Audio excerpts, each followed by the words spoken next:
Welcome to the New York Institute for the Humanities podcast. I'm Robert Boynton. Benjamin Taylor is the author of two previous memoirs, Naples Declared, A Walk Around the Bay, and The Hue and Cry in Our House, which received the 2018 Los Angeles Times Christopher Isherwood Prize. He has written two novels and edited Saul Bellow's letters and collected nonfiction. Here We Are, Taylor's memoir of his friendship with Phiip Roth, was published in May 2020. Ben Taylor, welcome to the podcast.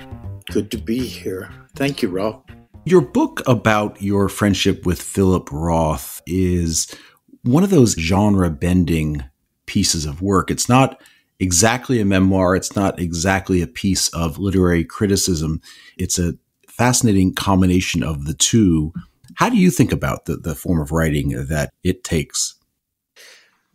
This book, Here We Are, is the third in a trilogy of memoirs that I've written. Naples Declared, a book about a city, The Hue and Cry at Our House, a book about a family, and now Here We Are, a book about a friendship.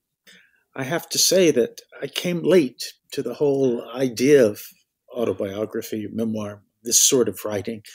When I was young, I thought that the big game was the novel, and the more inventiveness, the better. But after middle age, I suppose this was one sign that middle age had ended for me. It began to seem a sufficient task just to try to say what had really happened. And that's what I did in all three of these books. Did you think about this as a trilogy when you set out to write your books? No, ex post facto, I saw I had written a trilogy. I see. Did you see yourself prior to that primarily as a novelist, as a critic? As a stymied writer. Where's the shelf in Barnes & Noble's for that, stymied writer? I was unsure what I wanted to do. I was fortunate enough to have several commissions to edit the letters of Saul Bellow, which was an absorbing and very rewarding undertaking, and to edit also his nonfiction, his essays. And then there was the equally consuming task of writing for the Yale Jewish Lives series, The Life of Proust. So those were things that kept me busy while the Naples book was taking shape. And I had published before that two novels. It's interesting to me that you have provided a certain kind of guiding role in both Roth now and in Bellow then. And the two of them had such a close relationship, sometimes competitive, sometimes antagonistic, always seems warm. How did you see your relationship to these two sort of masters? Putting together the letters was in lieu of writing a biography of Bellow, which had been undertaken with great professionalism by someone else, Zachary Leader, and was anyhow beyond my capacities.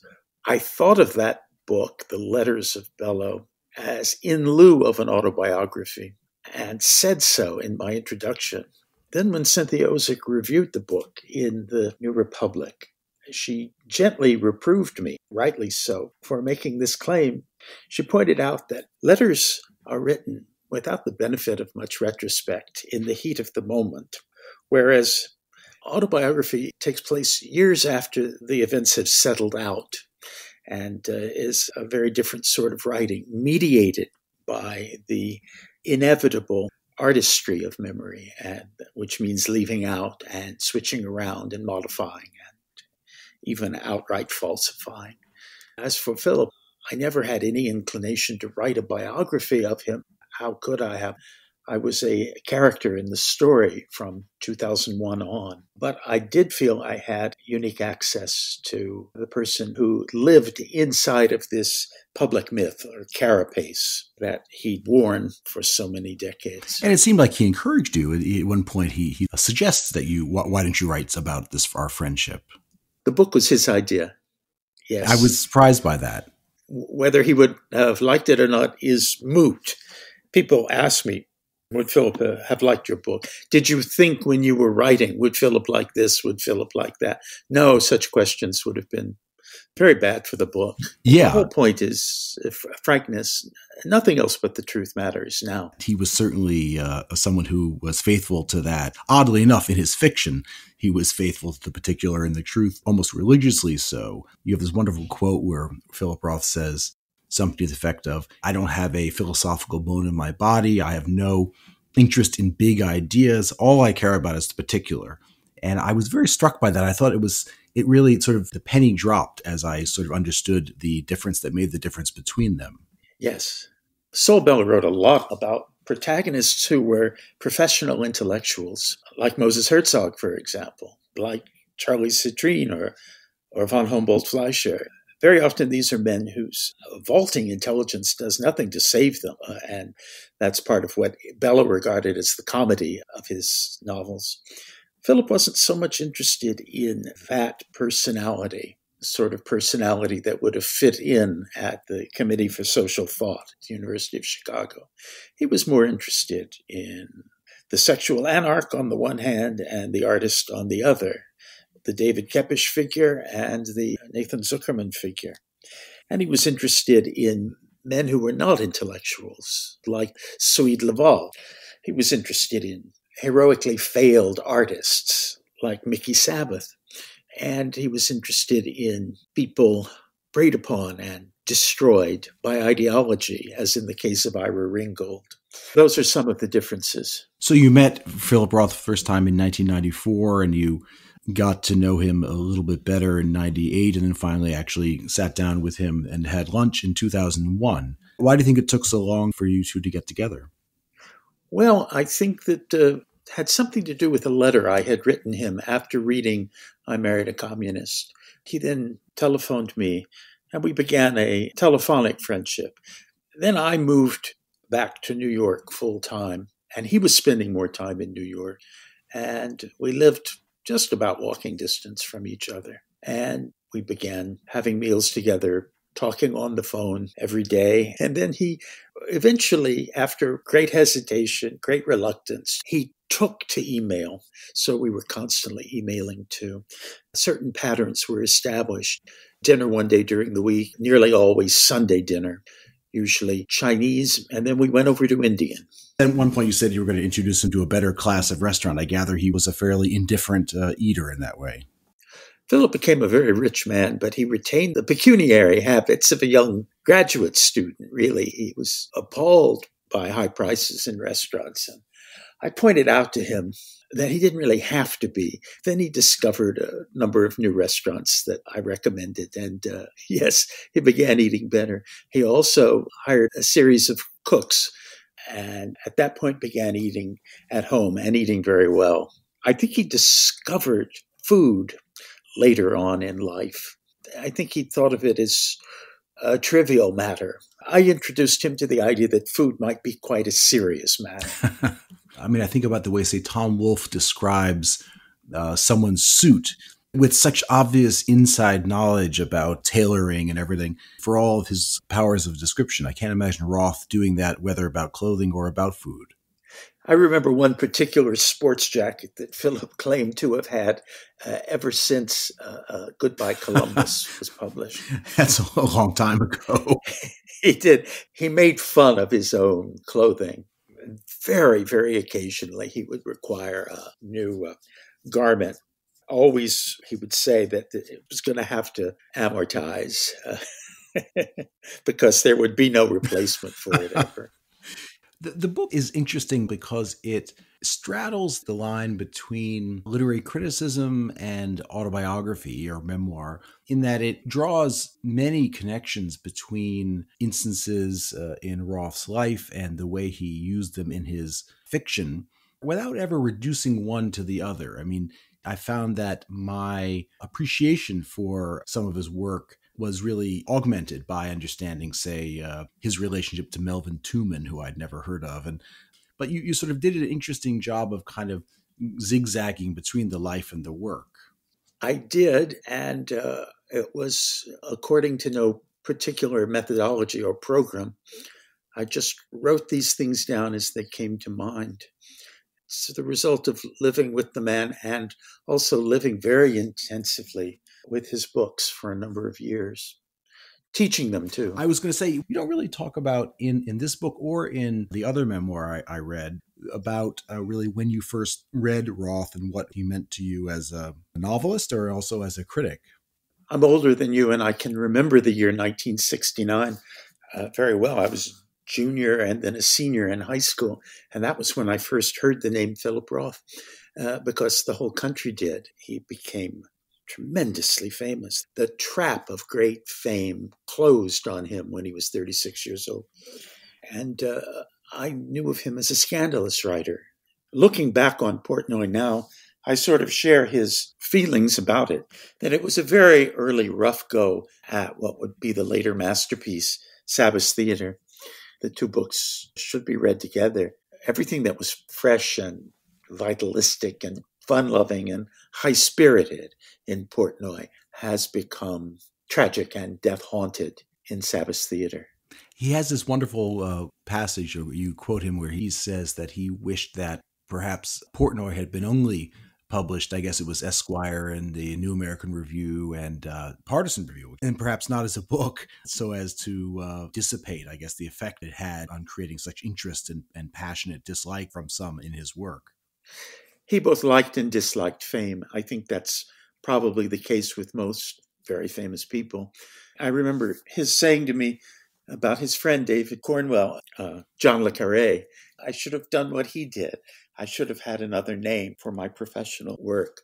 He remained perplexed by all this fame. It became a burden, but he would on no account have wanted to be an obscure writer or a coterie writer, a niche writer. So no Thomas Pynchon he. He also said to me about Pynchon's career, I should have done that. There was this one wonderful section where you mused upon the fact that most readers would not have much interest in the lives, say, of Cynthia Ozick or E.L. Doctorow, yet they seem very interested and perpetually interested in Roth's life through his career. And I was wondering why you thought that was the case.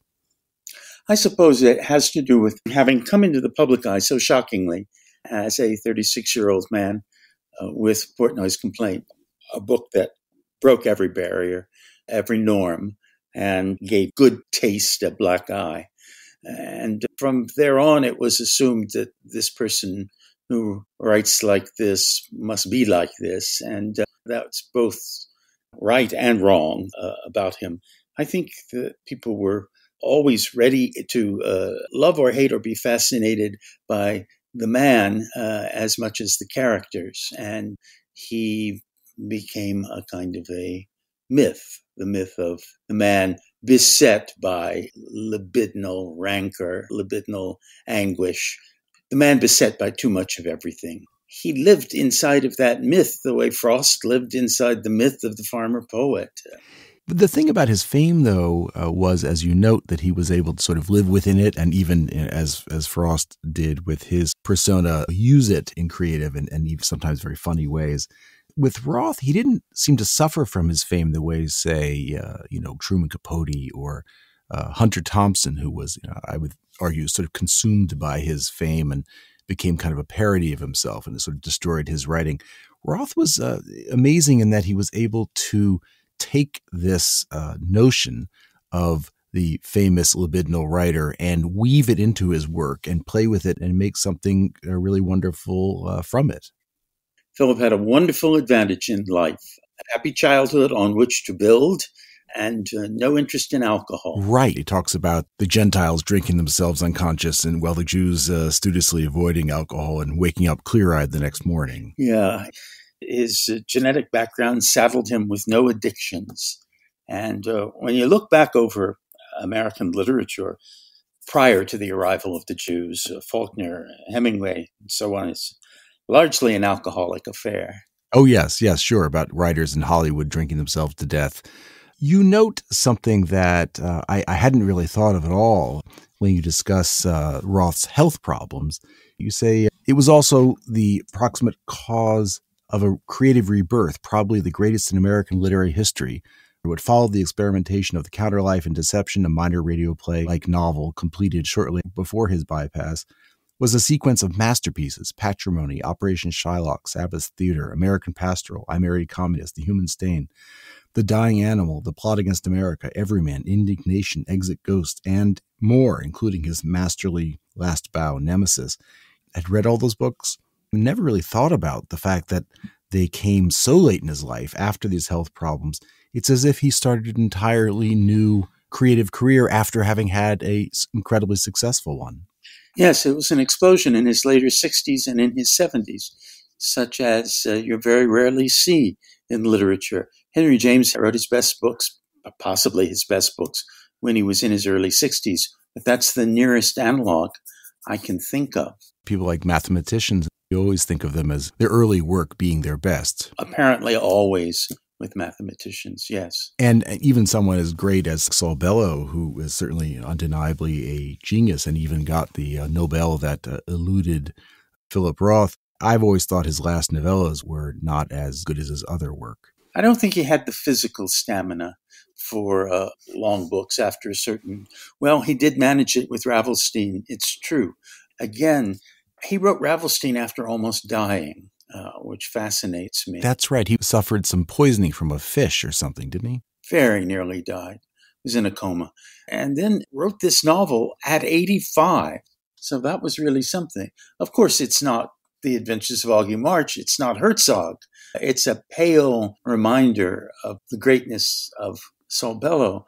But Phiip was right through his 70s doing the best work he'd ever done. And I think it had to do with the realization that American history was his muse, American history in his time, from the 30s to the present. Yeah, you note that he really turned to history. You mentioned a number of times that he was never happier than when he was reading one of these enormous tomes and studies of history. And he turned to history and his history with a kind of rage and glee towards the end of his life. He never wrote about a different period than just pre- and post-war American history. Oh, well, let's see here. The Plot Against America takes place in the late 30s and in 40 and in 41 and 42. So that counter-historical imagining. Though he did try to get everything right about the Weequahic section and the life of the Roths on Summit Avenue. I once asked him, would you consider writing a novel about American history long ago, say a novel set in the 19th century? And he looked at me quite puzzled, as if nobody, for example, as if Toni Morrison hadn't done this, many others hadn't done this. He said, why would I want to do that? I said, what about the 18th century, I jokingly said once. He said, yes, I can just imagine that book. It was 1776 in the Weequahic section. I said, well, what about the Roths in the 20s when it was just the three of them, Bess, Herman, and Sandy? He said, well, why would I be interested in that? He was interested in his times. Right. The idea of historical fiction that was not within the history that he lived through seemed almost nonsensical to him. And certainly he's got one of the wildest imaginations of any contemporary writer. If anyone were up to the task of trying to insert himself into a different period, it was Roth. I mean, part of it might be the fact that he was such an extraordinary reporter that he was able to get so much right about, say, the making of gloves in that period. Or how a kosher butcher works, or what the life of a jewelry salesman is. He always did research. He would go and talk to people. I guess the most dramatic example of this is the glove factory in American Pastoral. I always had a feeling that he would have been a very good reporter. The world of work is very important to those books, and more so as he goes along. Work seems like it was so central to him. I mean, he had this famously rigid and rigorous work schedule. He would go to work in the morning and would make his breakfast and go to work and have a little tiny lunch and then go back to work, swim. And then after swimming, he would go back to work again. I marveled at this and asked him about it. And he said, it's just the work ethic of my parents. Even though he's doing highbrow advanced literary work, he took on the more sort of lower middle class work ethic of his parents. of Herman and Bess, yes. At one point you write that he had a terrible gift for intimacy, which is a wonderful phrase. What do you mean by that? He had a mineral hard stare that was impossible to hide from. It was like looking at two black diamonds, especially after he had his cataract surgery. His eyes had a strange, hard glitter to them in the recesses. And his love acted on you like a truth serum. You told him things that you didn't tell anybody else. He was, I gather, a very gregarious person and one of those people who could talk to you and, as you say, get you to reveal things, get you to feel that you were the center of the universe. Oh, yes. And I haven't found that most great writers are like that. He asked more questions than I think most writers do upon meeting somebody. When he met somebody, he would immediately begin asking questions. Most great writers think they are the center of the universe. The great seducers, whether or not they're physically attractive or not, and he was a handsome man, the great seducers, I find, are great question askers. You're right. He was never intenter on this Q&A routine than when faced with a beautiful young woman. You described this scene on his deathbed when he's at the hospital. You said all these ex-girlfriends or ex-admirers around him, more women than men. What was that scene like? Phiip was very intent towards the end of his life on reconnecting with nearly all the women he'd ever loved. Let me just say that, let me put it this way. He wanted to be in touch with his whole erotic past, and a lot of it was there in the waiting room as he lay dying. You mentioned that after he stopped writing, he went back and read through all of his work, sort of taking the measure of his work. It sounds like this was an extension of that. Yes, I suppose that is so. But when the Library of America made the decision to reprint all of his work, he made the decision to reread all of his work, which most writers don't like to do. I don't consider it much fun. It's a grim treat to go back to an earlier book and read it. And he discovered he thought he'd done quite well with certain things. He had a particular love for an early novel, When She Was Good. That wasn't necessarily one of his most celebrated novels. No, it didn't do well at all. Phiip had a lot of flops. People forget that now. Every, year, 2 years, maybe 3 at the most, he'd have a novel out. Yes, absolutely. It ended up being 31 books. Wow. You are gay and he is straight. Do you think that had any influence on the nature of your friendship? He had a long history of friendships with gay men, so I don't think it was anything out of the ordinary. Somebody once said to me, I think Phiip Roth may have been a latent homosexual. I said, very latent. Talk about repression. That was deeply repressed. Part of the pleasure of reading your book is that you really reveal the tender side of Roth, something that I just had not suspected existed. He sounds like he was an enormously empathic and tender fellow. Yes, indeed. There's this line in one of the books, the tenderness was out of control. I often felt in his presence that the tenderness was out of control. I also think it was one of the luckiest breaks of my life. In your first memoir, The Hue and Cry at Our House, you talk about your friendship with a young man who eventually becomes a puppeteer, who I think dies of AIDS at some point. And I was very struck reading that in preparation to talk to you about this book and seeing the parallel that both you and Roth had such a prominent puppeteer in your lives, Mickey Sabbath in Sabbath Theater being a great puppeteer. Yes, that was Robert Anton, who was a puppeteer from childhood on. I wrote a first novel, Tales Out of School, with a puppeteer in it, which appeared in 1995. And Phiip, in that same year, same season, right down to the same month, published his book about a puppeteer. We barely knew each other then. We had just met. But what a strange coincidence. It sounds like a kind of coincidence out of a Phiip Roth novel. Yeah, yes. Listen, thanks so much. Take care, Ben. I'll talk to you later. My pleasure, Rob. This podcast was brought to you by the New York Institute for the Humanities at NYU and the Arthur L. Carter Journalism Institute.